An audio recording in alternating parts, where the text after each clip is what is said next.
Hello hi friends. Walking போனேன் பாருங்கள், இப்படி தொப்பு தப்பான்னு அணைச்சிட்டு வந்துட்டேன்ட்டு பாருங்கள்.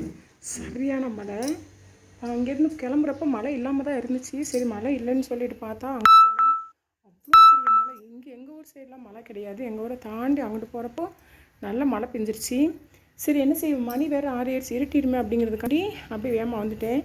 பாருங்கள், நான் நின்ன இடம்லாம் பாருங்கள் எவ்வளோ தண்ணியாக இருக்குதுன்னு பாருங்கள், எவ்வளோ தண்ணியாக இருக்குதுன்னு பாருங்கள். சரியான மழை இன்றைக்கி எங்கள் ஊரில். போகிறப்ப வந்து அவ்வளோவா தெரியல, லேசாக வெயில் அடிக்கிற மாதிரி தான் இருந்தது. போனதுக்கப்புறம் பார்த்தா சரியான மழை. அங்கிட்டு சரியான மழைப்பா.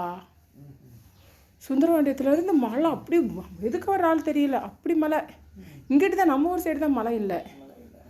இங்கிட்டு எங்கள் ஊர் சைடு தான் மழை இல்லை, அங்கிட்டலாம் சரியான மழை. எல்லாம் ஆளுகளாக அங்கங்கே நின்றுட்டு இருந்தாங்க. சரி நான் இருட்டிருப்போம் அப்படிங்கிறதுக்காண்டி சல்லுன்னு சைக்கிள் எடுத்துகிட்டு வந்துட்டேன். உங்கள் ஊர் சைடு மழை எப்படி இருக்குது அப்படிங்கிறத கமெண்ட்டில் சொல்லுங்கள். இன்றைக்கி மழை பெஞ்சிச்சா இல்லையா? ஏற்கனவே நான் சொல்லிட்டு இருந்தேன் மத்தியானம் சரியான வெயில் அப்படின்ட்டு. அதுக்கு வந்து நல்லா மழை தண்ணியில் நல்லா குளுன்னு குளிச்சுட்டு வந்தாச்சு. ஓகே ஃப்ரெண்ட்ஸ், இந்த வீடியோ பிடிச்சிருந்தா லைக் பண்ணுங்கள், ஷேர் பண்ணுங்கள், கமெண்ட் பண்ணுங்கள், மறக்காமல் சப்ஸ்கிரைப் பண்ணுங்கள். Okay bye.